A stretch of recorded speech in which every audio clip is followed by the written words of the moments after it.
एक बार एक सम्राट का पुराना वजीर मर गया। वजीर बहुत ही बुद्धिमान था, लेकिन अचानक ही उसकी मौत हो गई थी। तो अब नए वजीर की खोजबीन शुरू कर दी गई। साम्राज्य बहुत बड़ा था, इसीलिए उसे संभालने के लिए एक बहुत ही बुद्धिमान और दूर की सोच रखने वाले वजीर का होना भी बहुत ही जरूरी था। पूरे राज्य में सबसे बुद्धिमान और समझदार व्यक्ति की खोज शुरू कर दी गई। इसके लिए पूरे राज्य में तरह तरह की परीक्षाएं आयोजित की गई और पूरे राज्य भर से विभिन्न समझदार और विचारशील व्यक्तियों को छांटा गया और फिर आगे उनकी और भी मुश्किल परीक्षाएं ली गई और अंततः केवल 3 चुने हुए व्यक्तियों को राजधानी लाया गया ताकि सम्राट उनकी अंतिम परीक्षा ले सके। उन तीनों को राजमहल के एक कक्ष में ठहराया गया और सम्राट के द्वारा यह घोषणा कर दी गई कि कल इनकी अंतिम परीक्षा ली जाएगी और जो भी उत्तीर्ण होगा उसे राज्य का वजीर घोषित कर दिया जाएगा। लेकिन आश्चर्य की बात तो ये थी कि शाम होते होते पूरी राजधानी में ये बात फैल गई कि कल सम्राट कौन सी परीक्षा लेने वाला है। सारे नगर में इसकी चर्चाएं होने लगी। सम्राट एक बहुत ही अजीब परीक्षा लेना चाहता था। कल सुबह उन तीनों को महल के एक बड़े कक्ष में बंद कर दिया जाएगा और उस कक्ष के दरवाजे पर एक बड़ा सा ताला लगा दिया जाएगा। वह ताला उस राज्य के गणितज्ञों, कारीगरों और इंजीनियरों ने मिलकर बनाया था। उस ताले पर कोई चाबी नहीं लगती थी। ताले के ऊपर केवल कुछ गणित के अंक लिखे हुए थे और उन अंकों में एक पहेली छुपी हुई थी। जो भी उस पहेली को हल कर सकेगा वही उस ताले को खोलने में सक्षम हो पाएगा। धीरे धीरे ये बात उन तीनों के पास भी पहुंच गई कि कल उन तीनों को एक कमरे में बंद कर दिया जाएगा और बाहर एक ताला लगा दिया जाएगा जिसकी कोई चाबी नहीं है। बस उस ताले के ऊपर कुछ गणित के अंक खुदे हुए हैं जिनमें एक पहेली छुपी हुई है। तीनों में से जो भी उन अंकों का प्रयोग करके उनके पीछे छुपी पहेली को हल कर लेगा और पहले दरवाजा खोलकर कमरे से बाहर आ जाएगा उसे ही वजीर बना दिया जाएगा। यह सुनते ही उन तीनों में से 2 तो बाजार की तरफ भागे और तालों से संबंधित गणित के विषय में जो भी किताबें मिल सकती थी वो सब ले आए और उनका अध्ययन करने लगे। लेकिन उनमें से जो तीसरा था वो सबसे अजीब था।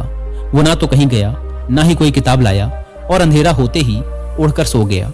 बाकी 2 ने सोचा कि शायद डर के मारे इसने परीक्षा में ना बैठने का निर्णय कर लिया है या शायद इसे भरोसा नहीं है कि जो खबर उड़ी है वो सही है।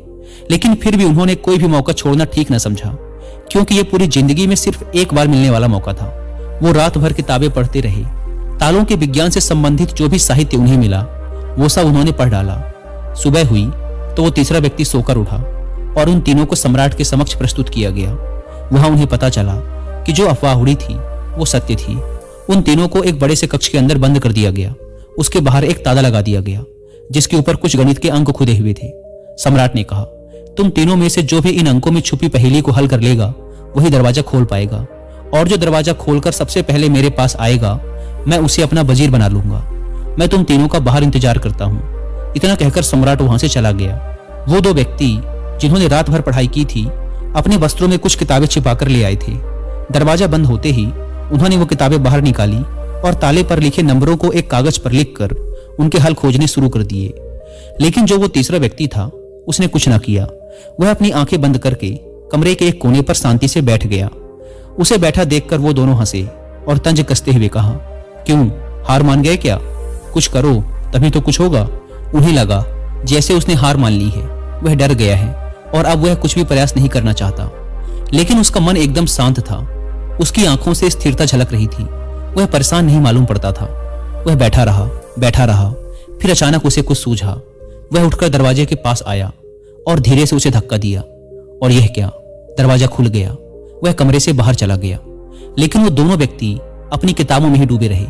उन्हें पता भी ना चला कि वो तीसरा कमरे से बाहर जा चुका है।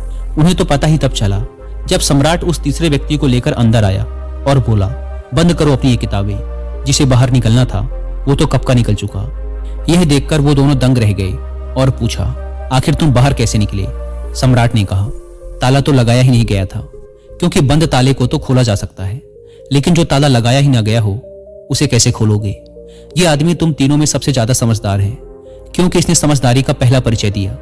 इसने ताले पर लिखे अंकों को हल करने से पहले यह जानने का प्रयास किया कि आखिर ताला लगा भी है या नहीं। वही आदमी असल में सबसे ज्यादा समझदार है जो किसी भी समस्या को हल करने से पहले यह देख ले कि जिसे वो हल करने जा रहा है वो असल में समस्या है भी या नहीं। तो यह आदमी हमारे राज्य का सबसे समझदार व्यक्ति है। हम इसे अपना वजीर नियुक्त करते हैं। तो दोस्तों, इस कहानी से सीखने वाली बात यही है कि जब भी हमें लगे कि हमारे सामने कोई बड़ी समस्या है तो जल्दबाजी में घबराकर उस समस्या का समाधान खोजने की बजाय हमें ठंडे दिमाग से यह सोचना चाहिए कि जिसे मैं समस्या समझ रहा हूं वो असल में समस्या है भी या नहीं, यह असल समस्या कुछ और ही है जो अभी मुझे दिखाई नहीं दे रही।